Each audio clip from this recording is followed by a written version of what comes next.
안녕하세요. 왕규엄입니다. 반갑습니다. 오늘 하루 여러분들 어떻게 시간을 보내고 계셨습니까? 일터에서 아니면 하루 종일 냉방이 되는 곳에서 하루를 이렇게 보내셨을 줄로 믿습니다. 오늘 날씨가 35도였습니다. 제가 개인적으로 2018년도 때 너무 더위에서 고생을 해가지고 그 모습이 생생한데 오늘이 35도였다고 합니다. 이제 체감온도 40도의 날씨였는데 과학자들은 이제 기상학자들은 다 이렇게 얘기를 합니다. 다 이제 우리 인간이 이렇게 지구를 망가뜨렸다 라고 얘기를 하고 우리가 자꾸만 우리가 이 자연을 망가뜨렸기 때문에 지구가 화가 났다라고 이야기를 합니다. 하지만 1994년도 여러분들 이제 기억하셨을지 모르겠지만 1994년도 엄청 더웠습니다. 정말 그때도 엄청 더웠던 것 같아요. 근데 여러분들 그 94년도 때는 에어컨이라는 게 없었습니다. 그 1994년도에 여러분들 그 90년도 초에 에어컨 있는 집이 그렇게 많지 않았어요. 그리고 그때는 자가용도 자동차도 많지 않을 때였어요. 그러면 과연 1994년도에 그 기상이변은 과연 뭐냐? 자, 2024년도의 더위는 우리가 뭐 자동차 많이 타고 다니고 뭐 어떻게 뭐 이렇게 우리가 자연을 파괴해서 뭐 이렇게 뭐 공기를 오염시켜서 했다고 치지만 1994년도는 과연 어떻게 표현할 것이냐? 그리고 1994년도 이전에 무더위는 과연 어떻게 설명할 것이냐? 우리들은요, 뉴스에서 주장하는 것들이 많이 있죠. 무슨 바닷물이 따뜻해진다, 뭐 빙하가 녹는다, 그런 것들을 여러분들 많이 얘기합니다. 하지만 1990년도 이전에도 더운 날이 엄청 많았죠. 여름에는 더워요. 오히려 지금 여름보다 더 더웠던 기억밖에 없는 이유가 그때는 에어컨이 없었잖아요. 물론 1990년대까지만 해도 사신 분들 중에는 그 선풍기만 가지고 여름을 나셨던 분들도 계세요. 근데 지금은 선풍기만으로 여름을 낳기가 어려워요. 물론 그게 차이긴 하지만 분명히 1990년도에도 더운 때는 분명히 있었거든요. 그럼 그건 뭘로 설명할 거냐? 우리들은 하나님의 임재 안에 하루하루 그 날짜를 줄여가고 있는 거예요. 물론 우리들의 죄죠. 자연을 파괴시키는 거, 자동차 타고 다니는 거, 막 에어컨을 막 강하게 트는 거, 이것도 물론 그거 할 수 있지만, 우리들의 죄가 이 날씨를 더 덥게 하고 있는 건 아닌가.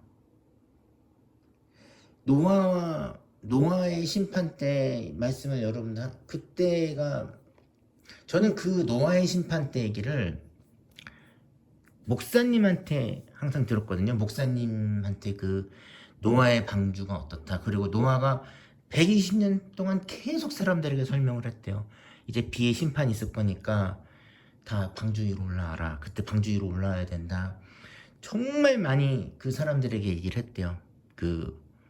근데 그 사람들은 한 명도 그 얘기를 듣지 않았다는 거예요. 120년 동안 계속 심판이 올 것이다, 심판이 올 것이다 계속 얘기를 했는데 그 사람들은 계속 그냥 시집가고 장가가고 그냥 뭐 먹고 마시고 그렇게 했다는 거죠. 그렇게 해서 120년 딱 되고 나서 이제 비가 오기 시작을 하는 거죠. 비가 오기 시작을 하는데 처음에는 그냥 후두둑후둑 떨어져요. 그러니까 몰랐겠죠. 근데 그때라도, 비가 온 그때라도 그 노아의 방주에만 가면 살 수 있어요. 그 노아의 방주가 그 산 꼭대기에 그걸 지었었거든요. 그 산 꼭대기에다 그걸 지었었거든요. 그래서 누구나 그거를 볼 수 있게끔 돼 있어요. 위에서 산 꼭대기에 올라가면 노아의 방주는 누구나 볼 수 있게끔 돼 있었거든요. 근데 그 비가 올 때까지 그 사람들은 먹고 마시고 하는 것이죠. 그러다가 비가 정말로 세게 오니까 노아의 말이 그때서야 생각난 거예요. 아, 하나님의 심판이 정말 있구나 하고 그 방주를 향해 달려가는데, 우리가 비 오는 날 산꼭대기에 갑자기 올라갈 수 있어요? 한 사람도 그 산꼭대기에 못 올라갔어요. 결국은 노아의 그 가족들, 그 다음에 그 방주에 탄 동물들만 구원을 받았어요.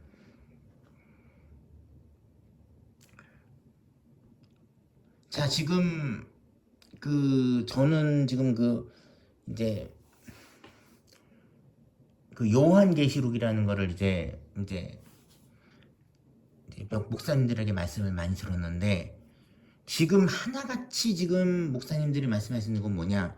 마지막 때라는 거예요. 거의 가까웠다는 거예요.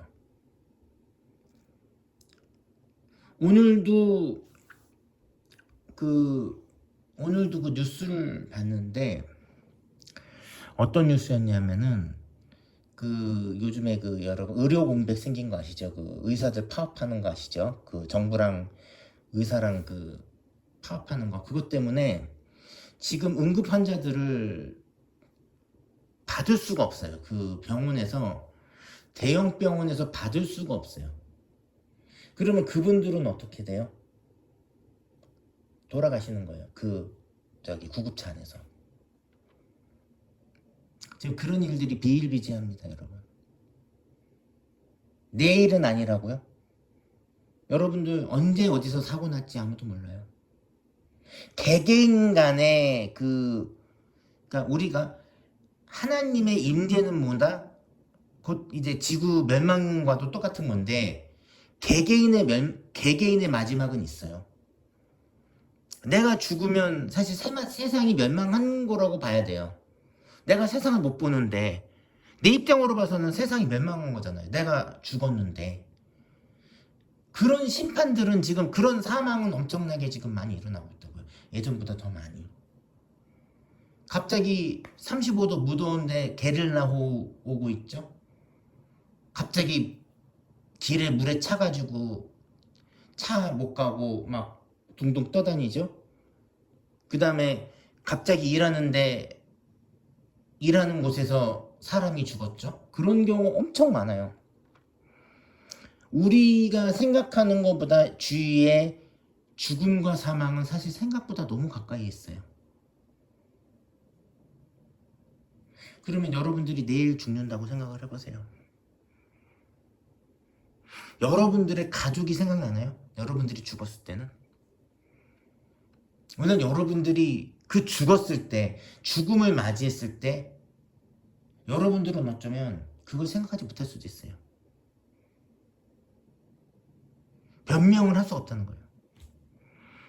자, 교통사고가 났는데 내가 차를 타고 가고 있는데 갑자기 그 영화처럼 그 화물차가 갑자기 빵 하고서 쾅 하고 들이받았어. 그러면 그거 내가 가족들을 생각하고 내 유서를 써놔야지 그럴 수 있어요? 죽음은 갑자기 와요. 그래서 변명할 수가 없다는 거예요. 내가 어떤 병에 걸려서 내가 예를 들어서 암 4기다 5기다, 내가 살 날이 2달 3달밖에 남지 않았다. 그러면 그런 준비를 할 수가 있죠. 그러면 그런 사람들은 그나마 다행이에요. 가족들한테 마지막 메시지도 하고, 죽음 앞에서 이렇게 인사라도 하고, 모두 앞에서 이제 유언이라는 걸 딱 남기잖아요. 사람이 그 죽기 전에, 그러니까 운명하기 전에 이제 소천하기 전에 운명 이제 딱 그거잖아요. 그게 제일 사실 행복한 죽음이라고 저는 생각 들어요. 딱 그 병실에 그 이제 이것도 드라마죠. 드라마 보면은 이제 뭐 주인공 아버지나 뭐 할아버지가 이렇게 딱 누워 있고 가족들이 딱 이제 모여 있는 거예요. 이제 할아버지가 산소 마스크 같은 거 딱 쓰고 있는 거예요. 산소 마스크 같은 거 쓰고 있고 이제 그 모여 있는 가족들 이름을 한 사람 한 사람 부르는 거지. 뭐 누구누구야 하면서 딱 그 손을 이렇게 딱 잡으면서 이제 그렇게 이제 마지막 임종을 가족들하고 같이 하고 이제 딱 이제 그 맞이하는 그 이제 죽음을 그 심장 박동기가 딱 꺼지잖아요. 사실은 그 죽음이 어떻게 보면은 살아있을 때 우리들이 보기에는 가장 행복한 죽음이지만 저희가 믿는 사람이 보기에는 가장 그 사람이 과연 예수님을 믿었을까 하는 그런 의구심이 들죠. 우리들이 그러니까 믿지 않는 사람들이 보기에는 그게 가장 최고의 베스트예요. 근데 믿는 사람이 보기에는 뭐냐? 저 사람 과연 예수님 믿었을까? 저도 이제 드라마 보면서 그런 장면들을 꽤 봤어요. 그런 장면들을 보면서 항상 하는 생각은 뭘까? 아, 저 사람은 과연 예수님을 믿었을까? 저 사람은 과연 교회를 나갔을까? 저 사람은 과연 예수님을 믿고 구원을 받았을까? 그 생각만 해요. 오늘도 뉴스를 이렇게 항상 보면은 어느 공장에서 4명이 죽었고 어느 뭐 어디서 몇 명이 죽었고 갑자기 뭐 이렇게 뭐 해서 죽은 뉴스. 근데 뉴스는 사람이 죽은 게 뉴스가 되잖아요. 어디 뭐 살인을 저질러서 그 살인당해서 죽고 아니면은 뭐 이렇게 해서 죽은 게 뉴스가 많잖아요.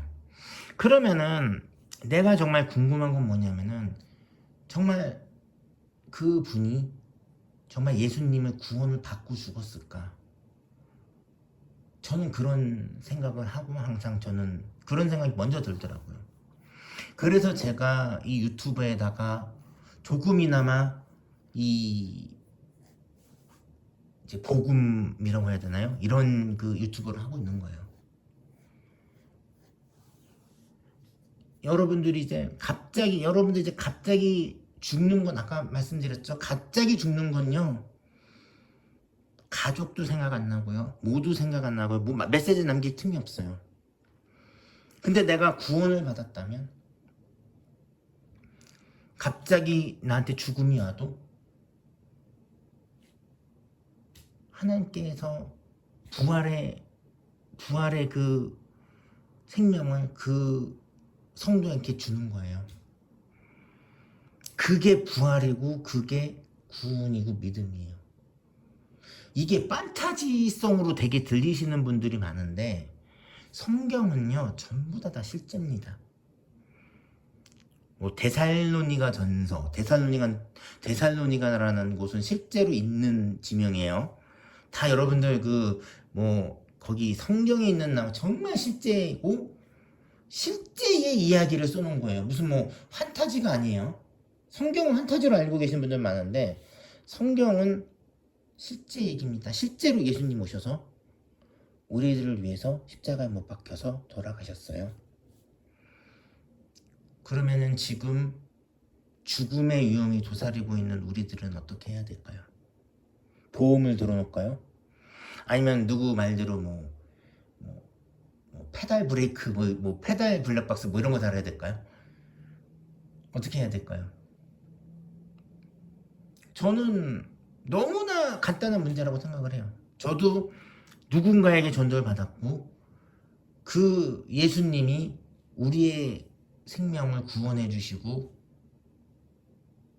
우리와 함께 하신다라고 우리의 생명을 부활시켜 주시고 그 생명이 영원하다는 것을 저는 구원받았거든요.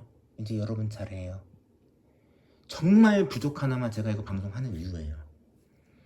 정말. 그리고 제가 말씀드리지만은 지금 이제 마지막 시대입니다. 35도예요. 지금 오늘 날씨가 35도고 이제 날씨가 어떻게 지금 태풍 온다 그러죠. 또 태풍 온다 그러고 각가지 우리는 나는 오늘 안 죽었으니까 상관없어, 나는 안전해, 이렇게 얘기하실 분 계세요? 여러분들 중에? 그저께도 KTX 고장났죠? KTX 고장나가지고 지금 그 또 몇 시간 동안 KTX 연착됐고 지금 어디 여기저기서 지금 사건 터지는 일이 엄청 많아요.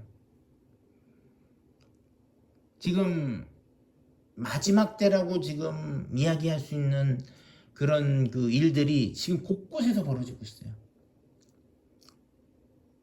여러분들은 어떻게 하실 겁니까? 이제 여러분들이 지금 이 상황에서 예수님의 부르심을 피하지 않는다면 저는 진짜 그 죽음에 대한 그 책임은 정말 저는 여러분들 스스로가 다 져야 된다고 저는 생각이 들어요. 너무나 안타까운 일이에요. 여러분들 정말 오늘 여러분들을 위해 기도하겠습니다. 여러분들 정말 이 유튜브를 들으시는 많은 모든 분들 예수님을 믿고 예수님을 구주로 믿으시고 십자가의 보혈로 구원받으시고 영원한 생명 얻으시길 기도합니다. 저는 목사도 아니고 뭐 일단 성도에 불과하지만 정말 마음속으로 너무나 예수님을 전하고 싶은데 어떻게 해야 될지 방법을 몰라요. 여러분들 정말 이 방송을 듣는 한 분 한 분 여러분들 계실 때 여러분들 마음속에 예수님을 믿고 구주로 영접하고 믿고 구원을 얻으시기를 그리고 영생 얻으시기를 주님의 이름으로 기도합니다. 오늘 여기까지입니다. 감사합니다.